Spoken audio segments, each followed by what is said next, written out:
Tales Under a Broken Sky. Episode 4. Virtual Hell. He gasped for breath as he came back to life, panicking as he struggled to inhale through his mouth. Had he come back to life, only to suffocate and die again? His tongue brushed against something hard and round. He pushed against it, but it refused to budge. He tried to work his tongue around it, but as his lip shifted, something bit painfully into the corner of his mouth. A faint memory drifted up through his consciousness. A gag. That thought opened the floodgate in his mind, and everything came back to him with excruciating clarity. The string of murders, bodies dumped unceremoniously in secluded places around the city. Walking around one of the crime scenes, the smell of decay and rot. The bright lights of the morgue, the smell of chemical preservatives and disinfectant. He was a police officer. Yes, that was it. The memory felt so distant in comparison to that of his death. He had been investigating the murders, but the case had been frustrating. All of the bodies had been scrubbed clean, and there were no visible injuries on any of the victims. It had felt like a brick wall from the moment he was assigned. The bodies kept piling up, but the evidence remained virtually non-existent. None of the autopsies had shown up anything useful. All of the victims had died from either strokes or cardiac arrest. The only evidence that pointed to foul play was the bruising on their wrists, ankles, and mouths. They had all been restrained and gagged. He had been banging his head against that wall for weeks, interviewing family members, tracking down acquaintances and last known contacts. If there was a connection, then he had failed to see it. The victims had ranged from businessmen and bankers to teachers, bartenders, university students, and known criminals. There had been no links between any of them, even after his team had finished their extensive background checks. Then, there had been a break in the case. Someone had made a mistake, and the last two bodies had yielded the first trace evidence, a small trace of fluorescent ink, the kind used in nightclubs and designed to glow under black light. The samples were small, but one of his team had discovered something when looking at the two pieces of evidence side by side. There was a slight overlap between the two smudges. There wasn't much to go on, but they had managed to piece together a partial logo, and that had led him to the nightclub. His memory grew fuzzy after that, a few vague flashes of crossing the main floor and being led up a flight of stairs into an office. They felt more like after images from the strobe lighting rather than real memories. He had met the owner. Then, nothing. There was only one conclusion he could draw. He had been captured. But where was he? The darkness around him was complete, and he had no sense of his surroundings beyond a deep feeling of claustrophobia. A small storage room, maybe? Whatever he was lying on was soft and yielding, but he couldn't move a muscle. He tried to talk through the gag, struggling to make enough noise in an attempt to gauge the size of the space he was in, but the sound was muffled and felt flat to his ears. Insulated? It must be. He took a deep breath through his nose, trying to steady his nerves, and found himself fighting hard against a sudden urge to retch. With the gag in his mouth, if he gave in to the urge, he would choke on his own vomit. The room stank of death, mixed in with the stench of stale sweat, urine, and loosed bowels. Where the hell was he? Where was his backup? He had checked in before entering the club. Surely HQ had flagged his disappearance and sent a team over to investigate. He struggled again, but it was a token effort. The memory of dying was still sharp in his mind, and he felt drained and defeated. Had he really died? It had certainly felt like it.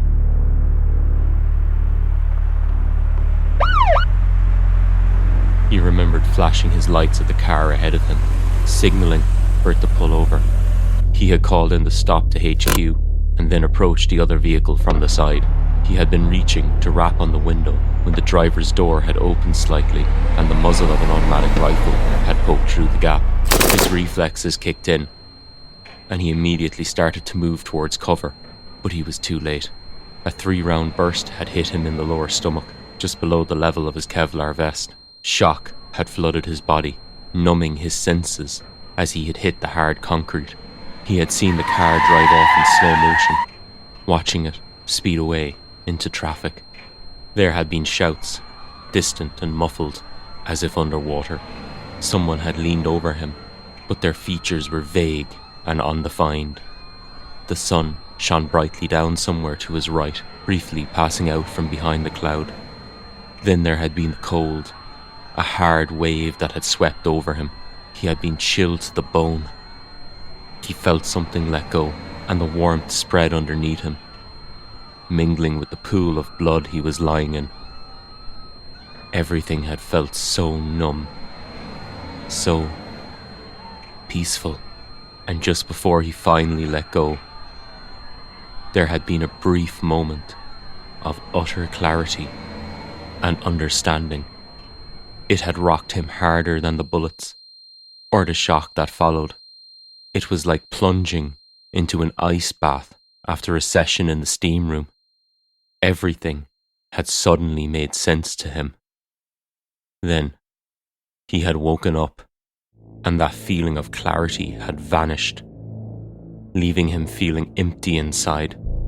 He was pulled from his thoughts as a crack appeared in the darkness above him, a narrow slit that expanded with a hiss as the ceiling swung back. Not a ceiling, though, he realized with a surge of terror. That was the lid of a neuropod. Those things had been a miracle when they were first created. Essentially, a sensory isolation pod. They used a series of electrodes to send images directly into the brain. The original application had been therapeutic, used to treat various mental health conditions. As the technology had advanced, so had their uses. They were now used for training surgeons and pilots, and even in some high-end driving schools. The result was an experience essentially indistinguishable from reality. He had heard rumours that some of the units had found their way into less reputable hands, being repurposed in underground clubs for everything from satisfying illicit sexual proclivities to torture. They had just been rumours, and to date, there had been no conclusive evidence that such places really existed. Now he was lying in one, another flood of memories. He remembered being subdued by the club owner's goons and dragged through a door at the back of the office. The stairs beyond the door had led down to a damp basement, thick with the cloying smell of death and excrement. The basement had contained a row of 3 pods, 2 of them already sealed. One of the sealed units had a green light, flashing rhythmically on the control panel at the end. The other had a single steady red light. He was dragged towards the empty pod and thrown onto the foam surface. He tried to struggle, but the burly men restrained him, pushing him further into the foam. One of them reached across and pulled a strap from the base of the pod. He secured it tightly around his chest and locked it into place.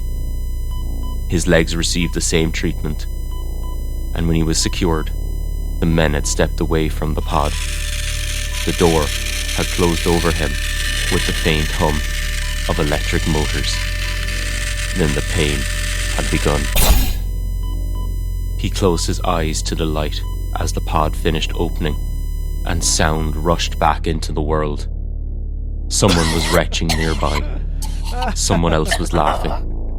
And as he blinked his eyes, trying to become accustomed to the bright light. He saw a blurred figure standing over him. The man stood impassively, staring down at him while his body readjusted to the light and noise. The isolation pods had a disorienting effect on the users, and he tried desperately to clear his head. His world shifted as the hydraulic arms on the pod engaged, and he was tilted upright. His pulse quickened, and his heart pounded, the rhythm strange and erratic, confused. He tried struggling again, but he was held securely to the foam by the straps across his chest and legs. The room came into view behind the figure. Bare concrete walls and floor, dark stains and splatters breaking up the bare grey. He forced himself to take it all in, despite the screaming in his head, urging him to ignore everything. But if he wanted to survive this, he needed to gather as much information as possible. A solid steel door was the only exit, so little hope of escape there, even if he could break free. And he didn't think he was in any shape to do much of anything. Ventilation shafts set high in the walls, although the lack of background noise suggested they weren't in operation. 2 other pods were installed next to his, both closed. He couldn't see the status lights from where he lay. Another man he vaguely remembered seeing before stood in a dirty lab coat near a table to one side. He was looking over the scene impatiently, as if he had somewhere more important to be, and this was just a waste of his time. An array of stainless steel surgical instruments lay on a metal tray in the center of the table. They didn't look sterile, even from where he lay. Many of them had dirty brown stains, and there was a long dried-in smear on the tray. It looked like someone had wiped it down hurriedly, but made no real attempt to clean it. He pulled his attention from the table and returned his focus to the man standing over him. The man smiled down at him, a sickening, smug twist of his lips, more a sneer than a smile, and another memory flashed through his mind.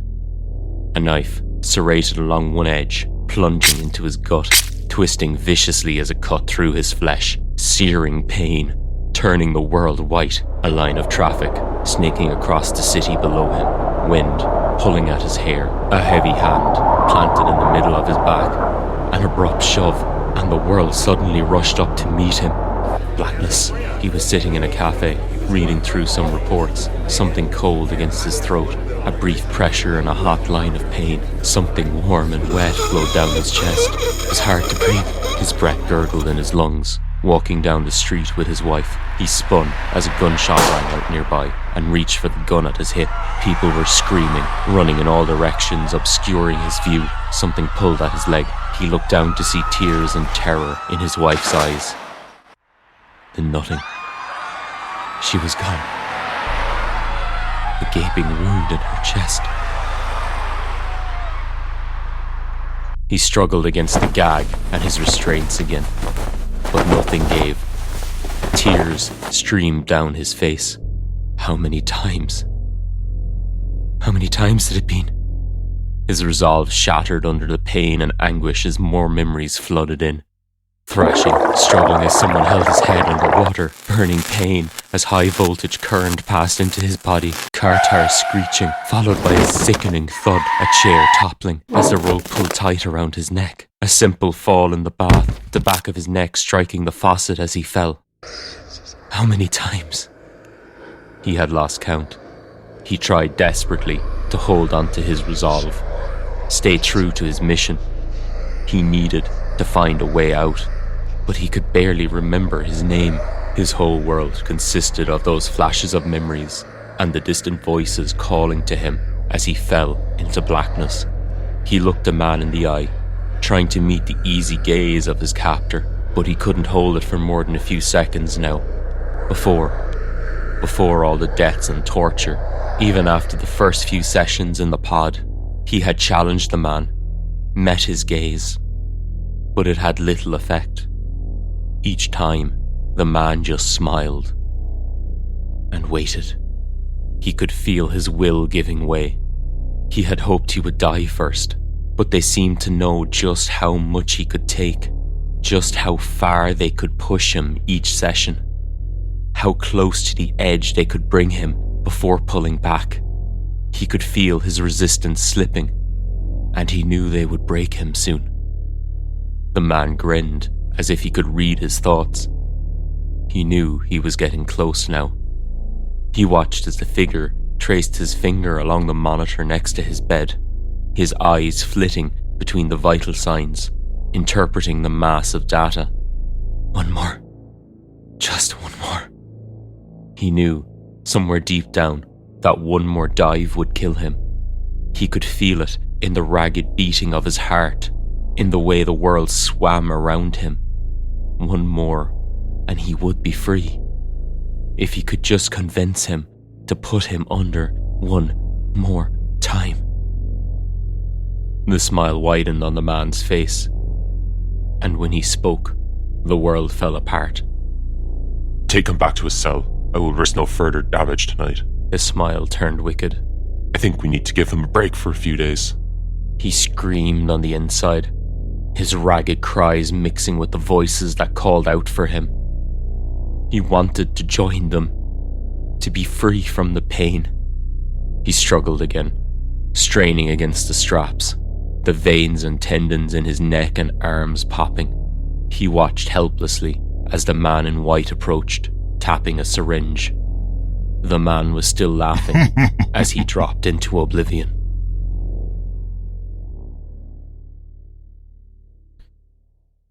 Good evening, folks, and welcome to episode 4 of Tales Under a Broken Sky. This is your host, Keith, and I hope you enjoyed this week's episode. This was one of those stories that just appeared, mostly formed and unbidden. I was working on another idea at the time for a longer form piece that I am still working on, slowly, and from time to time.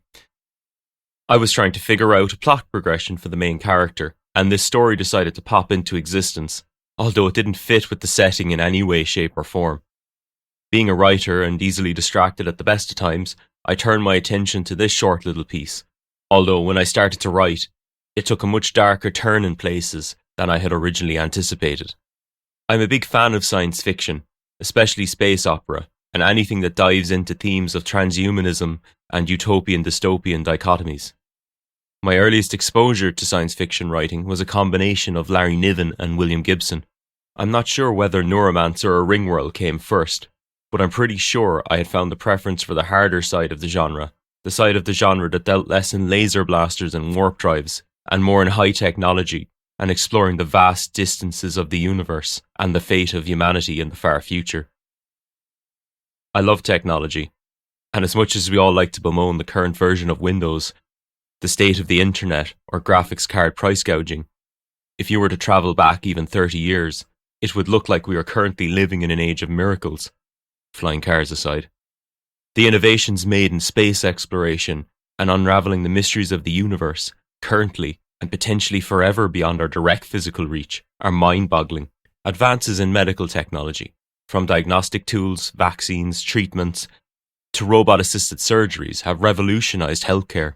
Advances in materials technology have changed everything from how homes are built and heated, to battery technology, and even how computer processors and components are designed and created.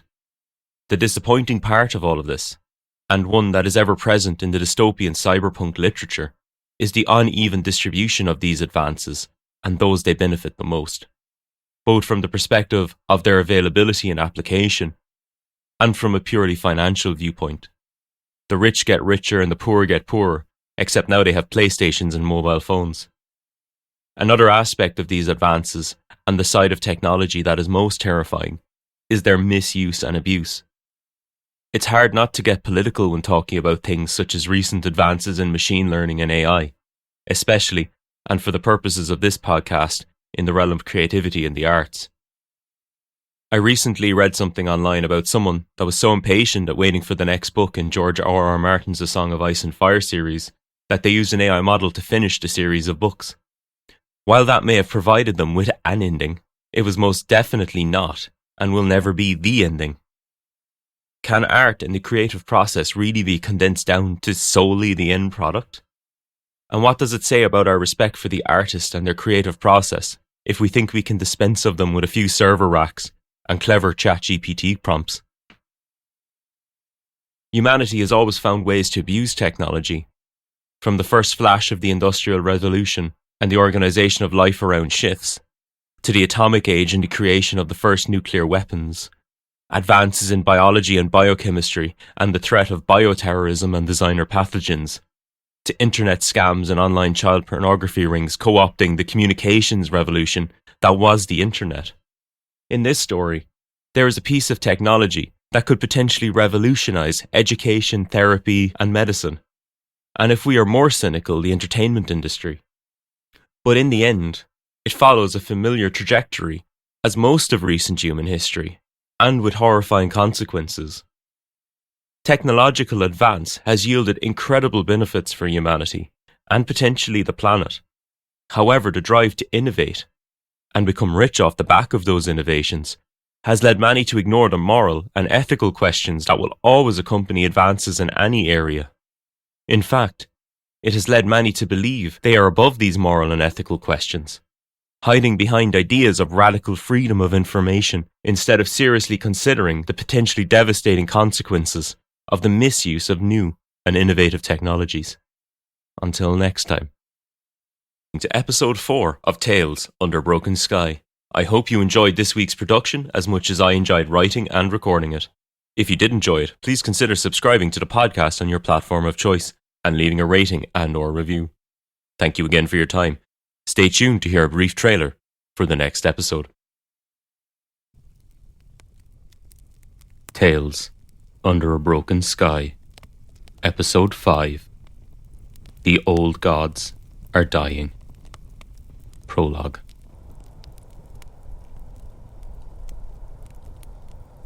It was getting cold. The boy had no idea how long he had been sitting on the boulder, staring across the fields that stretched down the mountainside. He shivered as he wrapped his hands around his body and burrowed down into his jacket. He hadn't wanted to stay at the top of the ridge, but the ache in his tired legs had gotten too much. They were no longer brimming with the earlier energy that had propelled him across the mountain, keeping pace with his grandfather's long stride. He had asked to stop just as they had crested the hill. His grandfather had hesitated, looking warily at the sun dipping towards the top of the hills ahead. They only had one more fence post to mend, just on the other side of the gently sloping hollow below, and he wanted to get the job done before dark. They'd lost enough of the flock already, and with autumn rapidly fading, there wouldn't be many more chances to repair the damaged boundaries. He must have decided he could get it done faster working on his own, because he had picked the boy up and sat him on a weathered boulder, giving strict instructions not to move. "You should be able to see me on the other side," he had said, "and I'll only be gone a short while." His grandfather was trying to sound reassuring, but he could hear the edge in his voice.